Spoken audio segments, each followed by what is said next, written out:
গরুর lumpy skin রোগের চিকিৎসা ও সচেতন হওয়ার পরামর্শ দিচ্ছেন সুন্দরগঞ্জ প্রাণী সম্পদ।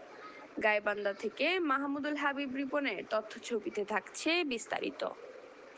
গাইবান্ধার সুন্দরগঞ্জ উপজেলাও ছড়িয়ে পড়ছে গরুর লাম্পি স্কিন ডিজিট ভাইরাস রোগ। এতে উদ্বিগ্ন হয়ে পড়েছেন খামারিরা। কোরবানির ঈদের আগে গরুর এমন রোগে খামারিরা বড় ধরনের আর্থিক ক্ষতির মুখে পড়বেন বলে আশঙ্কা করছেন। তবে খামারিদের আতঙ্কিত না হয়ে বরং সচেতন হওয়ার পরামর্শ দিচ্ছেন প্রাণী সম্পদ কর্মকর্তারা। এ বিষয়ে সুন্দরগঞ্জ উপজেলা প্রাণী সম্পদ কর্মকর্তা বিপ্লব কুমার দে বলেন, গরুর লাম্পি স্কিন রোগের সুনির্দিষ্ট ভ্যাকসিন সরকারিভাবে সরবরাহ নেই। বেসরকারি পর্যায়ে কিছু কোম্পানি ঔষধ বাজারজাত করছে। শুধু সচেতনতার মাধ্যমেই এই রোগ প্রতিরোধ করা সম্ভব। DPC Bangla news. আমি উপজেলা প্রাণী সম্পদ কর্মকর্তা হিসেবে কর্মরত আছি সুন্দরগঞ্জ গাইবান্ধা জেলায়। আমাদের এই সুন্দরগঞ্জ উপজেলায় কিছু কিছু গ্রামে আমরা লাম্পি রোগ গবাদি পশুর ক্ষেত্রে ছড়িয়ে পড়েছে আমরা দেখতে পাচ্ছি। যে এ বিষয়ে এই রোগটা প্রতিরোধ করার জন্য আমরা খামারিদের মূলত সচেতন করছি এবং প্রতিদিন আমরা উঠান বৈঠকের মাধ্যমে তাদের মধ্যে সচেতনতা ছড়াচ্ছি যে তারা যেন গবাদি পশুর গোয়াল ঘর পরিষ্কার পরিচ্ছন্ন রাখে এবং মশামাছি এবং উপনাখালি দমন করে, নিয়ন্ত্রণ করে। মশামাছি এবং উপনাখালি যদি সঠিকভাবে এটা নিয়ন্ত্রণ করা যায় তাহলে রোগটা দমন করা যাবে।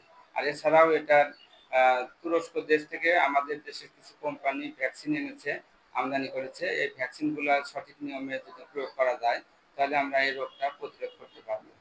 মূলত গোয়ালঘাট পরিষ্কার পরিচ্ছন্ন রাখা, তারপরে প্রতিদিন গরুকে গোসল করানো এবং এটা হলো মশামাছি এবং উপনাখালি দমনের মাধ্যমে আমরা খামারিদেরকে মানে উৎসাহিত করছি যে তারা যেন এই রোগটা দমন করার ক্ষেত্রে সচেতন হয় এবং তারা যেন গোয়ালঘর এবং তার আশেপাশে যেন পরিষ্কার রাখে। প্রতিদিন যদি গোয়ালঘর মানে 2 বার পরিষ্কার করা যায় এবং একবার যদি জীবাণুনাশক স্প্রে করা যায় এবং গোয়ালঘরের আশেপাশে কোনো ড্রেন থাকলে সেটা ড্রেনের ভিতরে যেন মশামাছি বংশবৃদ্ধি করতে না পারে, সেজন্য আমরা যদি সেখানে চুন অথবা ব্লিচিং পাউডার স্প্রে করতে পারি তাহলে কিন্তু এ রোগটা হবে না। এবং গোয়ালঘরের ভিতরে আমরা তাদের পরামর্শ দিই যে আমরা ন্যাপথলি রাখতে বলি, যে এটা কৌটা প্লাস্টিকের কৌটার গায়ে ছিদ্র করে এর ভিতরে যদি 10 থেকে 15টা ন্যাপথলি রাখা যায় তাহলে ন্যাপথলি গন্ধ চারিদিকে ছড়িয়ে পড়ে এবং এটার মাধ্যমে মশামাছি কমে থাকবে। এছাড়া কোনো গরু যদি অলরেডি আক্রান্ত হয়ে থাকে তাহলে সেটাকে আলাদা রাখতে হবে এবং প্রাথমিকভাবে এদেরকে অ্যান্টিবায়োটিক দেওয়ার প্রয়োজন নেই। প্রাথমিকভাবে এদেরকে প্যারাসিটামল জাতীয় ওষুধ এবং অ্যান্টিহিস্টামিন জাতীয় ওষুধ খাওয়াতে হবে এবং তাপমাত্রা যদি স্বাভাবিকের চেয়ে অতিরিক্ত বৃদ্ধি পায়, গরুর ক্ষেত্রে আমরা তাপমাত্রা ধরে নিই যে 102 ডিগ্রি তাপমাত্রা স্বাভাবিক, 101 থেকে 102। যে যদি কখনো তাপমাত্রা 104 বা তার বেশি হয় তাহলে অবশ্যই মাথায় পানি দিতে হবে। মাথায় ঠান্ডা পানি দেওয়ার মাধ্যমে তাপমাত্রা নিয়ন্ত্রিত হবে এবং গরুটা মৃত্যুর হাত থেকে বেঁচে যাবে। এবং পাশাপাশি গরুটার শরীর যেন দুর্বল না হয় এই জন্য আমরা খনিজ লবণ এবং কিছু ভিটামিন সমৃদ্ধ ঔষধ খাওয়াতে বলি এবং স্যালাইন খাওয়াতে বলি এবং পর্যাপ্ত পানি খাওয়াতে বলি। এখানে ভিটামিন সি সমৃদ্ধ যেমন লেবুর রস এগুলো খাওয়ানো যেতে পারে সকাল বিকাল, তাহলে রোগ প্রতিরোধ ক্ষমতা বৃদ্ধি পাবে এবং এই স্যালাইন খাওয়ানোর মাধ্যমে তার যে দুর্বলতা ভাব আছে সেটা কাটিয়ে ওঠা যাবে। আর কোনো কোনো ক্ষেত্রে দেখা যায় যে বাছুরের শরীরে অনেক সময় এই সাদা গুটি গুটি অ্যালার্জি ওঠে এবং সেটা এক পর্যায়ে গিয়ে ফেটে যায় এবং এটা ওপেন ওন্ড বা কাঁচা ঘায়ের সৃষ্টি হয়। তখন আমরা তাদের পরামর্শ দিই যে এটা আপনার কোভিডন আয়োডিন দিয়ে ড্রেসিং করতে হবে। যদি আমরা এটা নিয়মিত সকাল বিকেল 2 বার করে 5 দিন ড্রেসিং করা যায় তাহলে এটা দ্রুত আরোগ্য লাভ করে।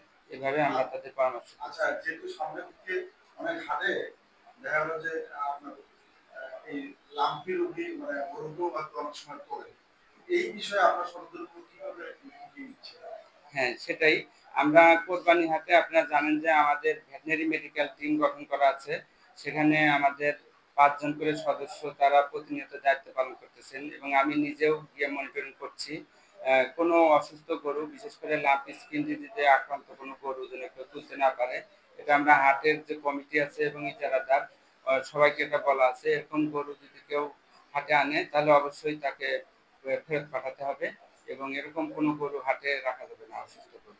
কারণ এটা যেহেতু এক প্রকার ছোঁয়াচে রোগের মতো, সেজন্য এটাকে আমরা আইসোলেশন এবং কোয়ারেন্টাইনে রাখার পরামর্শ দিয়ে থাকি। ধন্যবাদ।